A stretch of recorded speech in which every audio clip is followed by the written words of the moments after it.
Thank you very much, sir. Ladies and gentlemen, may I now introduce to you the guest of honor for the 73rd Commemoration of the Leyte Gulf Landings. Lieutenant General Oscar T. Lactao, Armed Forces of the Philippines, is the 18th Commander of the Central Command, Armed Forces of the Philippines. Prior to his present assignment, Lieutenant General Lactao, Armed Forces of the Philippines, was the Inspector General of the Armed Forces of the Philippines. The TIG serves as confidential advisor to the Chief of Staff, AFP, on matters affecting mission performance and the state of economy, efficiency, discipline, and morale of the AFP. During his tenure as the Inspector General, Lieutenant General Lactao was one of the most passionate advocates of the AFP transformation roadmap. He pushed for the institutionalization of reforms in order to achieve the AFP's vision of being world-class and a source of national pride by 2028. Other prior assignments, Lieutenant General Lactao was the Commander 4th Infantry Division of the Philippine Army. As the division commander, he vigorously led the 4th Infantry Division to greater heights and the accomplishment of its mandated mission.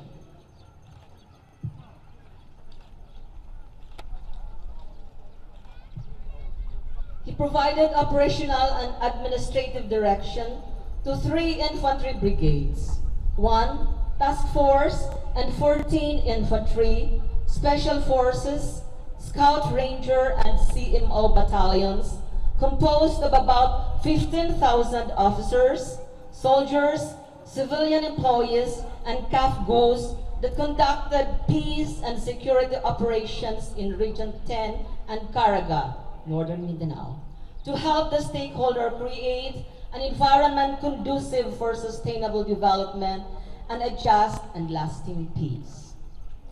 Lieutenant General Lactao was the Deputy Chief of Staff for Operations J3 AFP, whose function is to assist the Chief of Staff AFP in formulating plans and policies on all matters pertaining to operations and organization. As the G3, he led the formulation of the AFP Humanitarian Assistance Disaster Response Plan, the AFP Territorial Defense Plan, and the AFP Contingency Plan in case of a big earthquake in Metro Manila. As Brigadier General, he was Chief AFP Command Center, responsive in improving the country's top military and defense leaders' situational awareness, situational understanding, and common operational picture to assist them in their decision-making.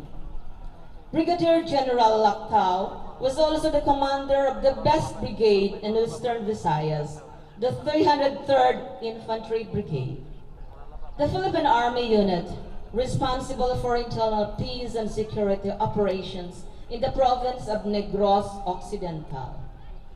As brigade commander from 2011 to 2013, he vigorously worked to stabilize the volatile situation in the province as a consequence of the land disputes between the tenants and landlords, which was further fueled by the communist insurgency.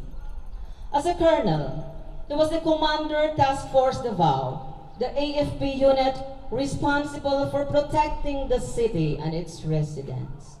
During his stint, the Task Force Davao prevented any bombing incident in the city for more than 2 years, despite the 58 bombing incidents that transpired in the different parts of Mindanao during the height of the protest against the MOAAD in 2008.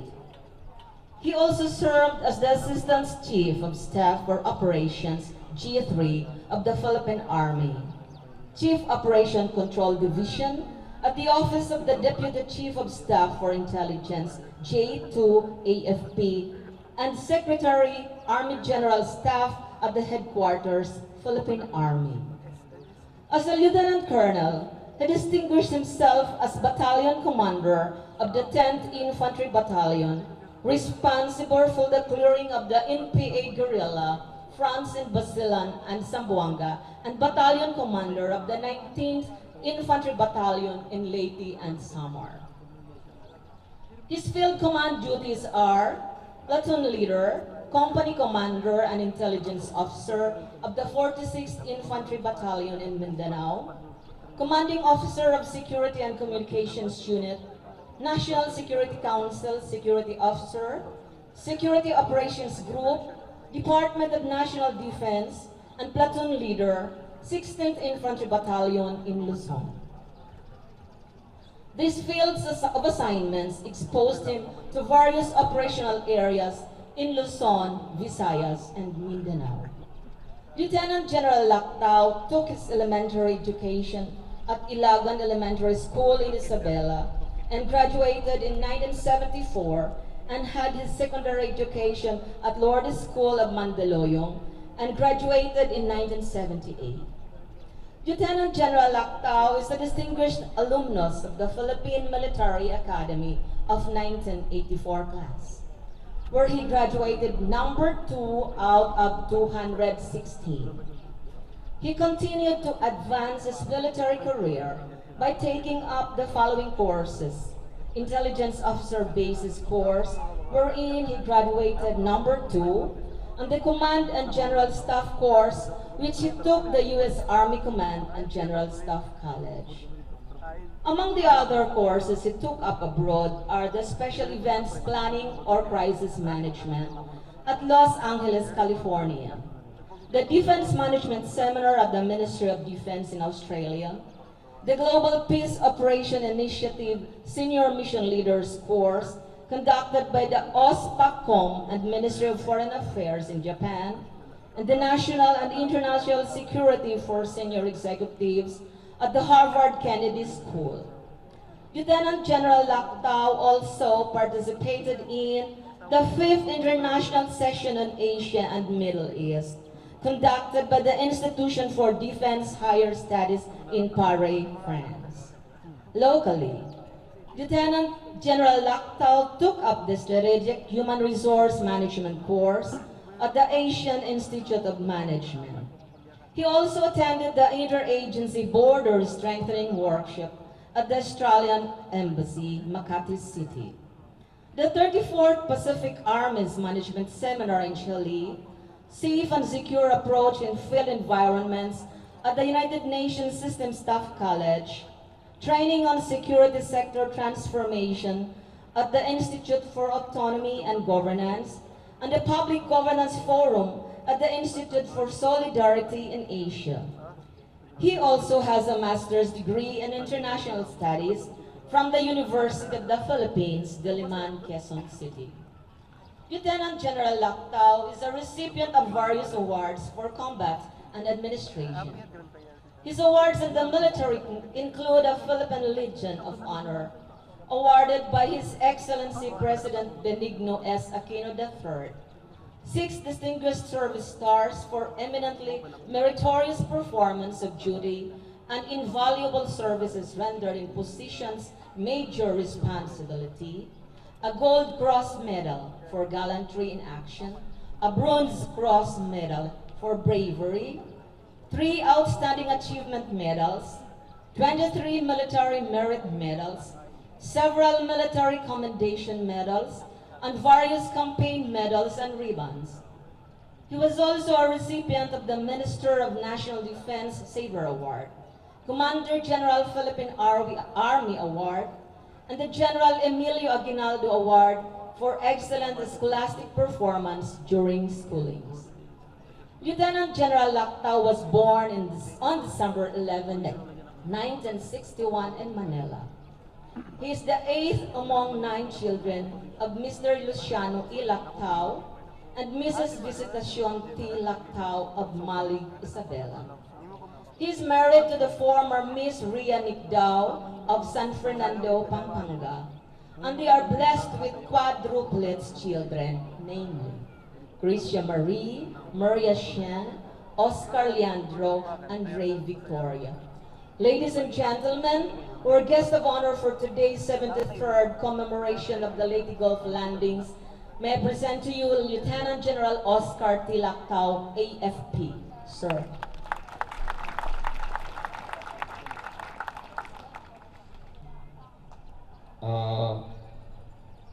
Maupay nga aga haaton nga tanan. To the local government officials of the province of Leyte, headed by Governor Leopoldo Petilla, and of course Vice Governor Carlo Loreto, and kay Mayor Remedios Petilla.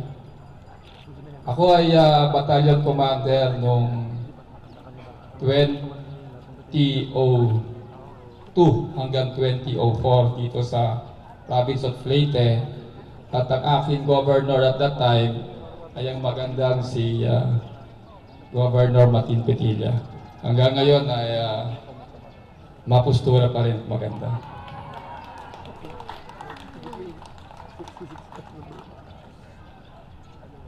To the members of the diplomatic corps, especially our allies,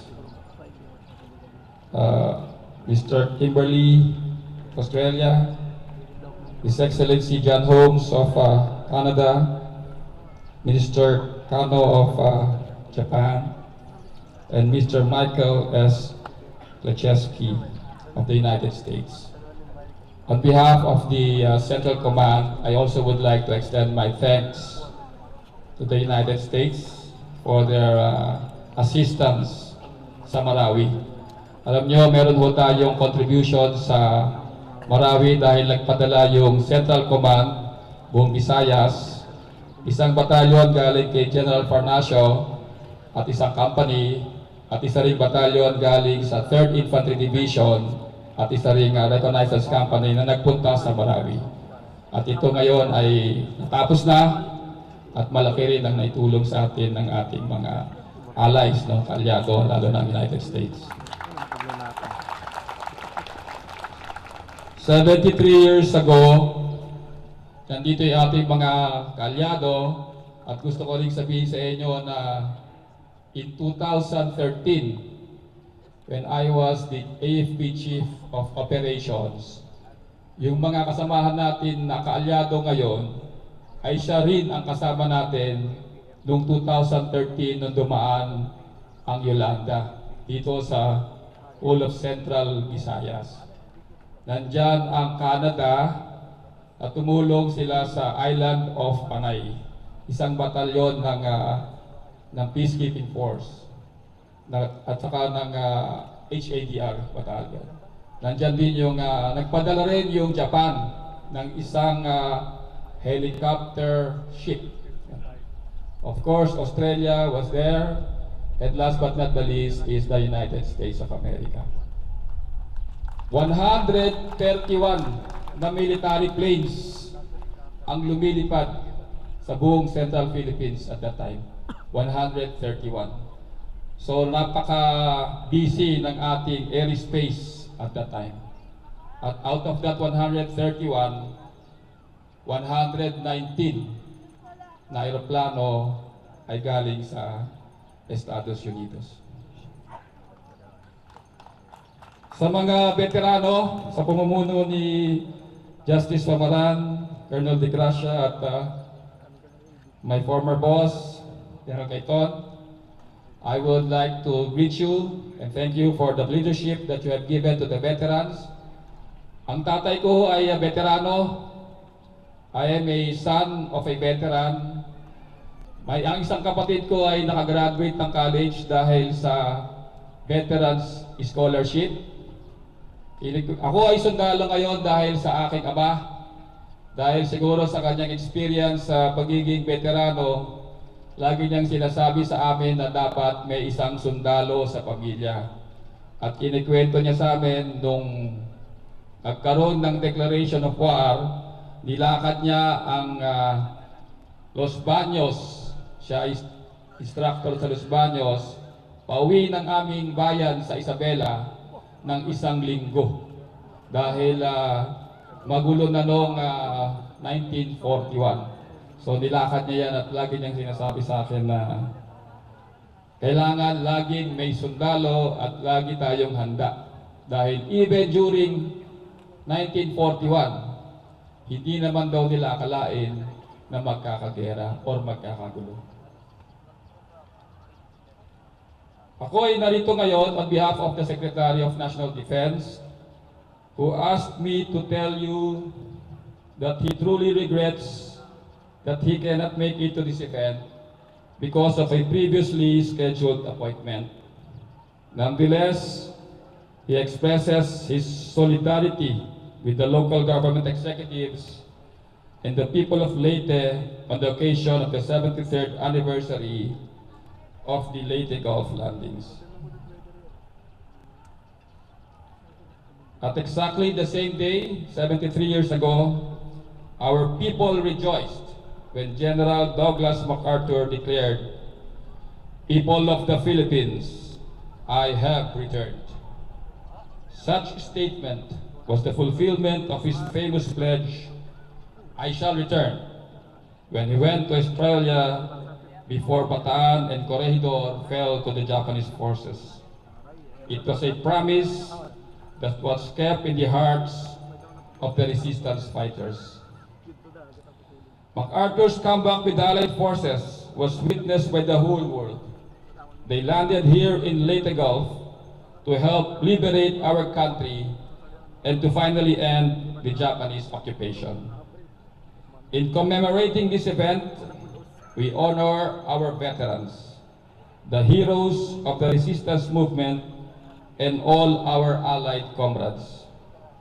We also pay homage to the auxiliaries, support groups, and numerous civilians who played vital roles in releasing our country from the bondage of the enemy and in securing the freedom that we now enjoy.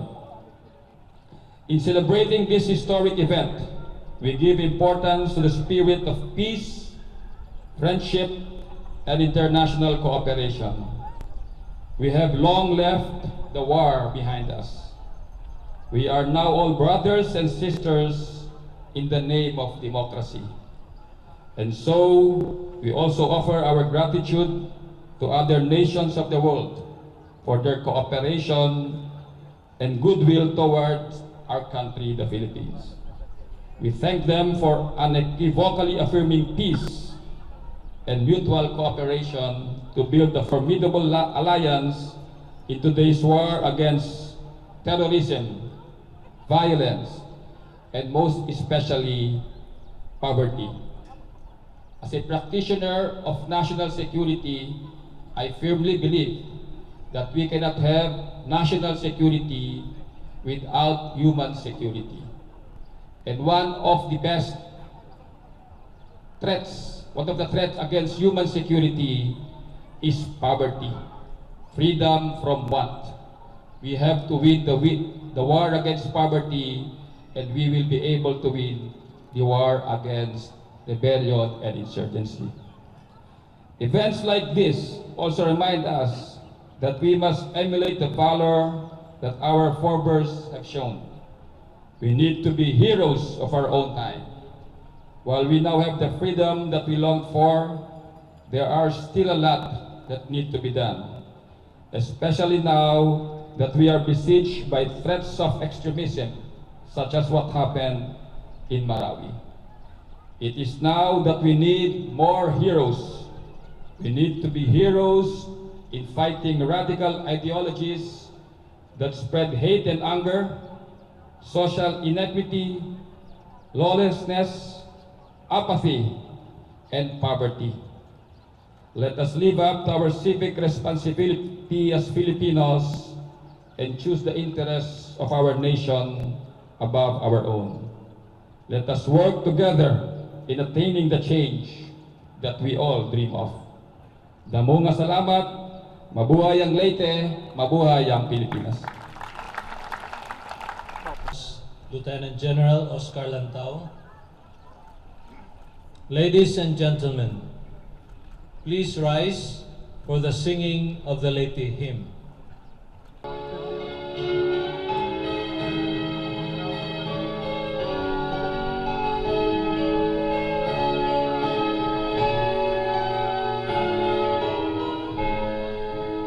You're the place that once the world has known, the province we love and call our own.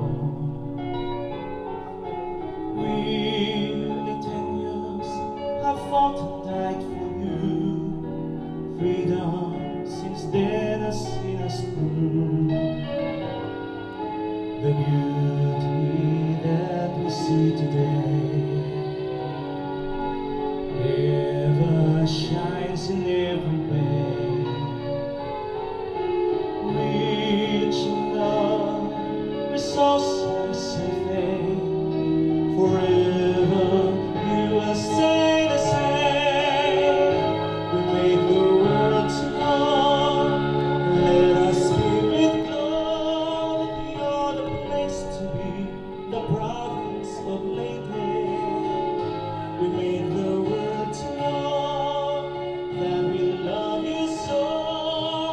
Place of strong and free, the province of Leyte.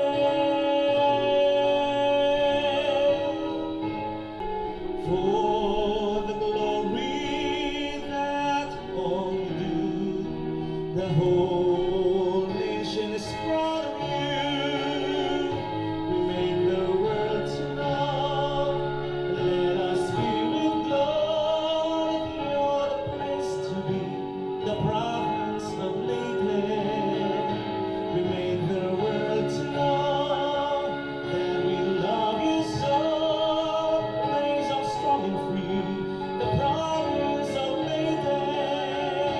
We made the world to know, let us give it glory. You're the place to be, the province of Leyte. We made the world to know that we love you so. Place of strong and free, the province of Leyte. The province of Leyte.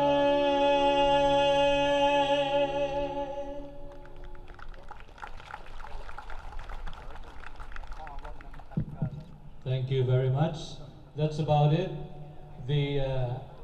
That rounds up our commemorative program of the 73rd anniversary of the Leyte Golf Landings.